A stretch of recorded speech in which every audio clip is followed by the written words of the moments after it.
sometimes when sand's not on the order, but you got to make stuff happen. Where do we go? Menards. Save big money at Menards. Okay. We're looking for a Menards sponsorship here. Yeah, boy. That's what we call a twofer right there. The twofer on the twofers. Nice job, man. Bam. Look at that. That's how we move rocks more efficiently. Now we got to pick one.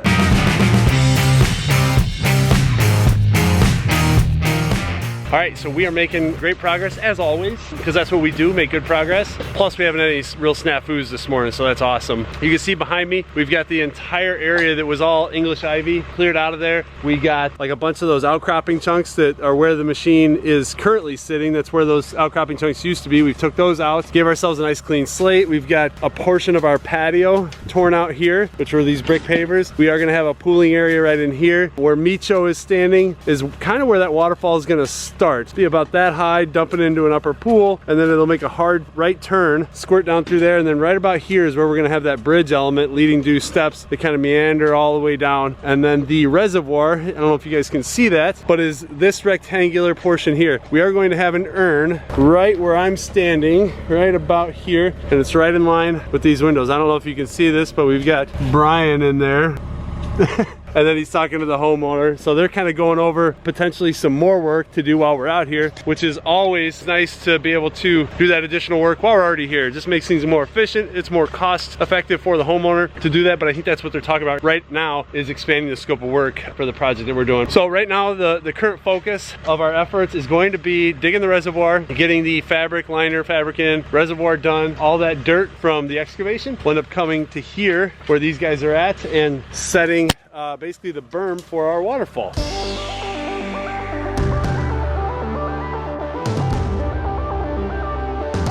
All right, so you can see we've got the reservoir excavated out. We're just kind of cleaning up a couple of the corners. We over excavated on the back side over there just because that's where we were digging. We're gonna lay the fabric down, the liner, then some more fabric. Again, which is that cheap insurance. It's a geotextile underlayment that's gonna protect the liner. We're gonna put the pump out right where Micho is. We're gonna put an urn right about there. And then that stream will dump in somewhere around here to twist and turn back this way. Where I'm standing is gonna basically be where that little bridge is gonna lead us back to that walkway, taking you back down to the back side of the berm. What you guys are doing right now is they're cutting a notch down at the bottom of that urn so that we can bring the pipe in through the bottom, and then it elbows up and comes up through the middle. It will come up to the top of the urn, which is right there. You see they bored it out a little bit bigger to accept that 2-inch pipe.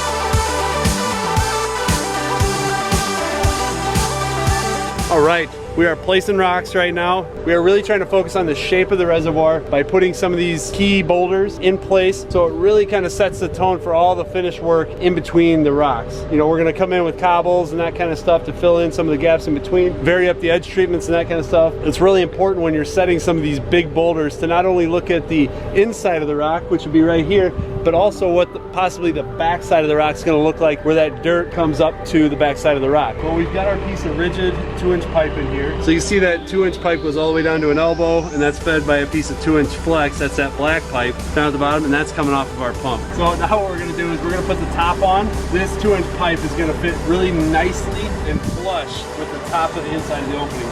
All right, so now you guys can see in there, that pipe comes right up to the top. We'll end up putting a bead of silicone to seal that up. We're also gonna drill out a hole here for a waterfall light. One of those 2-watt color changing lights is gonna go right up in here.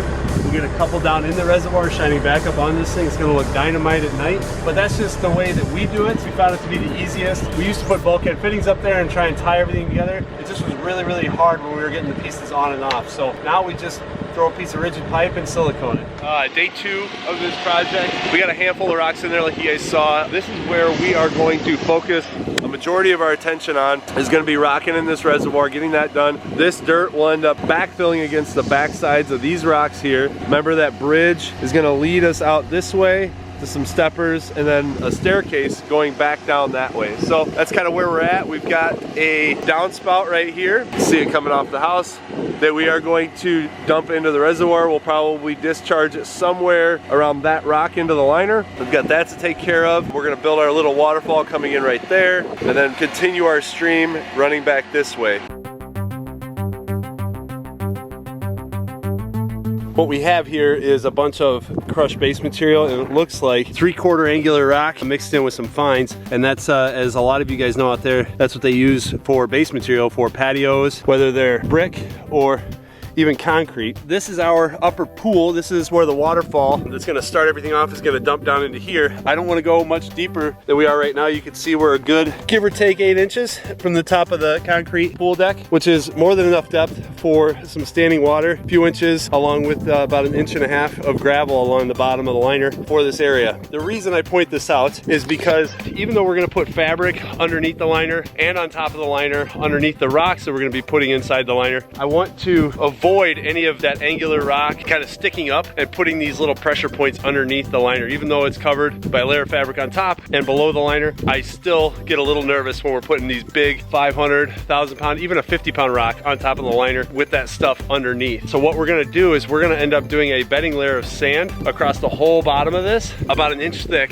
just to give ourselves a little bit of cushion and to make that a nice soft bedding to lay the fabric, liner and fabric, and then the rocks on top of. Once we get this good and prepped, we'll lay that fabric and liner back over, put some more fabric down, and then we'll start piecing together our waterfall. Really, really happy with how things are turning out. You can see the berm that we've created. The waterfall will end up being about that high, so we're gonna scrape a lot of that dirt back. We'll put some wing wall stones around that birch, and again, keep feathering that dirt as far back away from the viewing area as needed.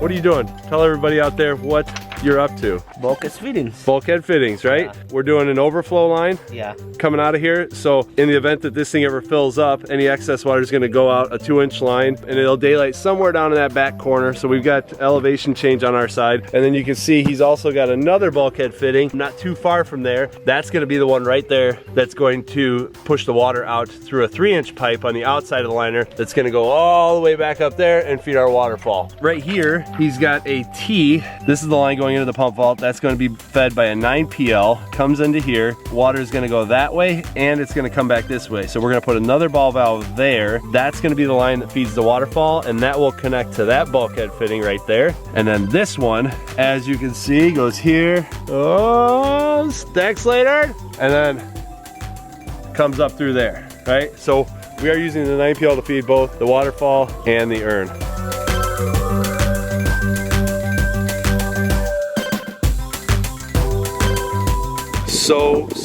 So close to getting this water feature done. I'm gonna show you some of the neat stuff that's happening back here. What's going on back here? Explain to the viewers out there, guys, what's happening. Basically what we're doing is we're coming in here.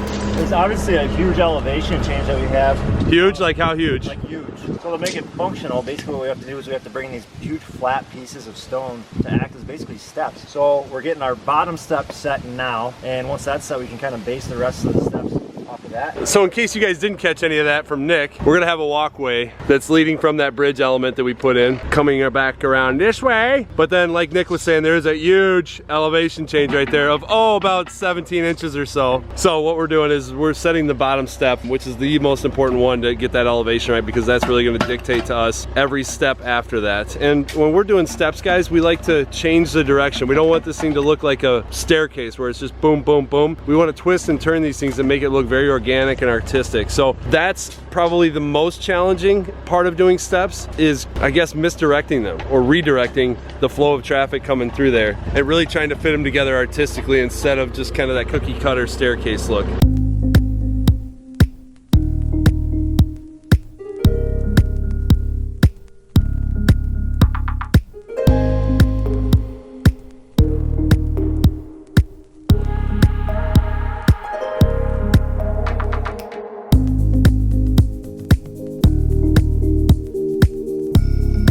So there's the urn, totally visible from inside, and I'm gonna show you all these inside views later. But I love this, the way this wall sits in here. This looks great. The stone steps turned out great. The retaining wall, just like we talked about. So this retaining wall really defines the pathway that comes here. The red buds planted close to the steps, but all for the plans of the future. So the idea is as this thing grows up, then you walk underneath the canopy of this thing. So we'll have to be mindful of pruning this, but will be an awesome feeling when you walk back through here. here. Great job on the bridge. So instead of a solid bridge, just really close joint here. The key is when you put these like this, make sure that they're close enough that you won't roll your ankle or anything. So a nice tight area there. Leaves are already falling, but check out the view now.